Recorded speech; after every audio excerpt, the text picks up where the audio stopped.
ini definisi pribumisasi Islam. Abdurrahman Wahid memberikan definisi pribumisasi Islam sebagai sebuah kesadaran akan perlunya memupuk pengembangan akar-akar budaya lokal.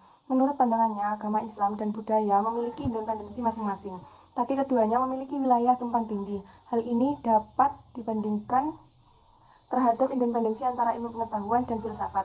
Orang tidak dapat berfilsafat tanpa ilmu pengetahuan, tetapi tidak dapat dikatakan bahwasanya ilmu pengetahuan ialah filsafat. Di antara keduanya terdapat tumpang tindih termasuk perbedaan-perbedaan. Tumpang tindih antara agama serta budaya ini akan terjadi terus dan dapat dipandang selaku proses yang memperbendaharakan kehidupan beragama. Pengayaan ini menyebabkan terjadinya rekonsiliasi berbagai unsur. Akan tetapi kalaupun harus ada rekonsiliasi, bukanlah berarti agama menjadi budaya dan kehilangan jati dirinya. Agama tetap agama, dan sebagai sesuatu yang bermuatan nilai, agama akan mewarnai keberagaman kebudayaan di sekitarnya. Kemudian pemberian definisi pribumisasi sangat mungkin didasari oleh pertimbangan agar lebih memasyarakat dan terkesan netral. Meskipun harus diakui ada beberapa hal yang harus diklarifikasi untuk mencegah terjadinya mispersepsi dan miskomunikasi. Lebih jauh, Abdurrahman Wahid mengemukakan bahwa yang dipribumikan adalah manifestasi Islam belaka, bukan ajaran yang menyangkut inti keimanan dan peribadatan formalnya. Tidak diperlukan Al-Quran Batak dan hadis Jawa. Islam tetap Islam, di mana saja berada. Namun tidak berarti semua harus disamakan bentuk luarnya. Salahkah kalau Islam dipribumikan sebagai manifestasi kehidupan? Pribumisasi tidak bisa disamakan dengan proses pencampuran, terutama pencampuran agama. Perlu kiranya dikemukakan bahwa pribumisasi Islam bukanlah Jawanisasi atau sinkretisme. Sebab pribumisasi Islam hanya mempertimbangkan kebutuhan-kebutuhan lokal di dalam merumuskan hukum-hukum agama, tanpa merubah hukum itu sendiri. Juga bukan pula upaya meninggalkan norma demi budaya. Tetapi agar norma-norma itu menampung kebutuhan-kebutuhan dari budaya dengan mempergunakan peluang dari variasi pemahaman terhadap nas, dengan tetap memberikan peranan kepada usul fikih dan kaidah fikih. Materi yang kedua yakni fungsi dan kedudukan agama dan kebudayaan. Agama dan kebudayaan adalah dua hal yang tidak terpisahkan dari kehidupan individu di dalam masyarakat. Bahkan ada pendapat yang mengatakan bahwa agama dan kebudayaan adalah satu kesatuan yang utuh. Namun bila ditelaah lebih lanjut, sebenarnya agama dan kebudayaan mempunyai kedudukan dan fungsi masing-masing. Pendapat yang mengatakan bahwa antara keduanya tidak dapat disatukan karena agama mempunyai kedudukan lebih tinggi daripada kebudayaan memerlukan perdebatan yang panjang. Tergantung paradigma seseorang dalam melihat persoalan tersebut. Sesuatu yang pasti bahwa keduanya mempunyai hubungan yang erat dalam kehidupan masyarakat. Budaya yang digerakkan oleh agama timbul dari proses interaksi manusia dengan kitab yang diyakini sebagai hasil dari daya kreatif pemeluk agama dan disesuaikan dengan konteks kehidupan, yaitu faktor alam atau geografis, budaya, dan kondisi objektif lainnya. Meskipun berbeda dan tidak dapat disamakan, namun di antara keduanya dapat saling mempengaruhi. Agama mempengaruhi sistem kepercayaan dan praktek-praktek kehidupan. Sebaliknya, kebudayaan pun dapat mempengaruhi agama, khususnya dalam hal bagaimana agama diinterpretasikan dan bagaimana ritual-ritual agama itu dilakukan. Yang ketiga ialah prinsip fiqh dan adat. Di dalam ilmu usul fiqh dikenal kaidah al-adah muhakkamah atau adat istiadat bisa menjadi hukum. Di Indonesia telah lama terjadi bahwa pembagian waris antara suami istri membawakan masukan berupa dua model yang berasal dari adat, yaitu adat perpantangan di Banjarmasin dan Gondogini di Yogyakarta dan Solo. Keduanya adalah respon masyarakat adat yang berada di luar lingkup pengaruh kiai terhadap ketentuan nas dengan pemahaman lama yang merupakan pegangan para kiai itu. Abdurrahman Wahid juga memberikan contoh lain dari kasus pengakomodasian hukum adat yang ditolerir, bahkan dianggap sesuai atau setidaknya bisa diterima oleh para fuqaha dalam kaitannya dengan pernikahannya. Misalnya, sebenarnya rukun bagi sahnya suami istri sangat sedikit, yaitu ijab, qabul, saksi, dan wali. Sedang selebihnya diserahkan kepada adat, misalnya tentang pelaksanaan upacara peresmiannya. Hal ini sudah berjalan beberapa saat dan memang selalu ada perubahan tanpa banyak menimbulkan reaksi karena berjalan secara sendiri-sendiri. Pada hubungan ini ditampung dalam al-adah muhakkamah sehingga adat istiadat bisa disantuni tanpa mengurangi sahnya perkawinan. Assalamualaikum warahmatullahi wabarakatuh. Baik, di sini saya akan melanjutkan penjelasan yang telah disampaikan oleh rekan kami sebelumnya. Kenalkan, nama saya Erika Batu Soleha, NIM 205105090019. Di sini saya akan menjelaskan tentang mengembangkan aplikasi ENAS. Di dalam mengembangkan aplikasi ENAS ini terdapat prinsip-prinsip yang keras dalam hukum Islam, sehingga adat itu tidak bisa mengubah ENAS, melainkan hanya dapat mengembangkan aplikasi ENAS-nya saja. Walaupun begitu, emas itu dapat berubah dengan sendirinya. Contohnya itu seperti pemahaman terhadap konsep zakat dan penerapannya di Indonesia. Misalnya, Nabi tidak menetapkan beras sebagai benda zakat, melainkan gandum. Lalu ulama yang mendefinisikan gandum sebagai pupuk balat, makanan pokok, dan karena itulah gandum berubah menjadi beras untuk Indonesia. Maksudnya itu, waktu itu Nabi tidak pernah menentukan beras sebagai zakat, melainkan gandum. Dengan penjelasan ulama, karena gandum itu sebagai makanan pokok di Arab, dan beras sebagai makanan pokok di Indonesia, pada akhirnya beras dinyatakan sebagai benda zakat pengganti gandum tersebut. Contoh lain pengembangan aplikasi NAS yang disesuaikan dengan kebutuhan lokal adalah reinterpretasi atas hadis Nabi yang memerintahkan umat beliau agar memperbanyak pernikahan dan kelahiran, sebab hari kiamat beliau akan membanggakan mereka di hadapan nabi-nabi yang lain. Pada awalnya kata banyak ini dipahami sebagai jumlah, karena memang zaman itu penuh kesulitan dalam memelihara anak dengan tingginya angka kematian, maka akan kekhawatiran bahwa jumlah umat Islam akan dikalahkan oleh jumlah umat yang lain.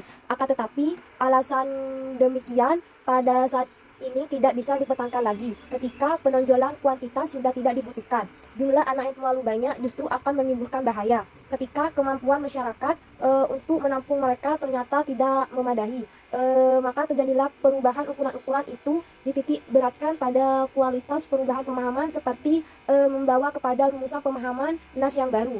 Kawinlah, akan tetapi jangan terlalu banyak anak, dan aturlah jumlah keluarga Anda. Konsekuensi lebih jauh dari perubahan pemahaman ini dapat menyangkut soal usia perkawinan serta penggunaan alat kontrasepsi sebagai syarat untuk mewujudkan tujuan tersebut. Pada kasus semacam ini, perubahan pemahaman sudah tentu harus didukung oleh argumentasi yang memadai,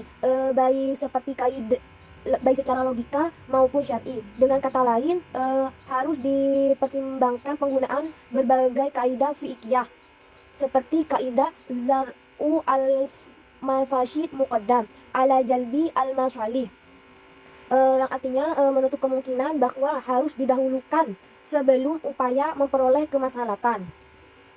Lebih jauh lagi, terdapat dalil al-hajjah tazilu manzilah al-zarurah, artinya kebutuhan setara dengan keadaan darurat. Sedangkan dalil lain berbunyi al-zarurah tubihul mahdurah, keadaan darurat memungkinkan dihalalkannya dilarang. Dengan demikian, gabungan dari dua dalil ini akan membentuk kesimpulan bahwa hajah, keadaan membutuhkan, bisa menghalalkan yang haram, karena faktor kebutuhan setara dengan keadaan darurat.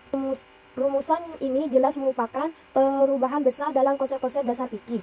Terlepas dari berbagai statementnya yang cukup kontroversial tersebut, harus diakui bahwa gagasan pribumisasi Islam dengan mengedepankan pengembangan aplikasi NAS seperti yang diagendakan oleh Abdurrahman Wahid merupakan gagasan yang cukup berani dan brilian di tengah problematika umat yang makin kompleks. Layak kiranya direnungkan bahwa gagasan seperti ini akan sangat kondusif bagi pengembangan hukum Islam pada satu sisi, dari kontribusi umat Islam di sisi lain dalam hubungannya dengan integrasi umat dan konteks kehidupan berbangsa dan bernegara. Cukup sekian penjelasan dari saya, kurang lebihnya mohon maaf. Selanjutnya akan dijelaskan oleh rekan saya. Wassalamualaikum warahmatullahi wabarakatuh. Untuk selanjutnya yaitu pendekatan sosial kultural. Untuk merealisasikan gagasan pribumi Islam harus ada agenda prioritas yang mesti dikedepankan. Menurut Abdurrahman Wahid, hal yang pertama kali harus dikerjakan adalah menciptakan kesadaran masyarakat tentang apa yang harus dilakukan oleh Islam. Dari sinilah akan muncul lahan bagi masuknya pendekatan sosial kultural yang sifatnya mampu menampung kebutuhan pengembangan dan perubahan. Pendekatan sosial kultural terkadang disalahpahami hanya sebagai bersudut pandang budaya atau politik saja, suatu pandangan yang menyesatkan. Pendekatan politik selalu mempersoalkan segi kelembagaan, sedangkan pendekatan kultural berbicara tentang perilaku masyarakat dan perpecahan. Kemudian persoalannya mengaitkan lembaga dengan perilaku masyarakat adalah persoalan mempengaruhi perilaku lembaga. Disinilah letak peranan dari pendekatan sosial kultural. Pendekatan sosial kultural menyangkut kemampuan orang Islam untuk memahami masalah dasar yang dihadapi bangsa, dan bukan berusaha memaksakan agenda sendiri. Kalau yang terakhir ini terjadi, maka yang berlangsung sebenarnya hanyalah proses pelarian atau ekapisme. Umat Islam menuntut syarat-syarat yang terlalu idealistik untuk menjadi muslim yang baik, lalu tidak diakuilah kemusliman orang yang tidak mampu memenuhi syarat-syarat itu, seperti orang-orang yang baru bisa melaksanakan ibadah haji dan zakat, sementara itu belum mampu melaksanakan sholat dan puasa dengan baik. Kecenderungan formalisasi ajaran Islam dalam kehidupan masyarakat dan Islamisasi dalam bentuk manifestasi simbolik ini jelas tidak bergantung karena hanya akan menimbulkan kekeringan substitusi. Karena itu patut diusulkan agar terlebih dahulu Islam menekankan pembicaraan tentang keadilan, demokrasi, dan persamaan. Dengan demikian, peran umat Islam dalam kehidupan berbangsa ini akan lebih efektif dan perilaku mereka akan lebih demokratis. Dan yang keenam adalah bertentang Islam.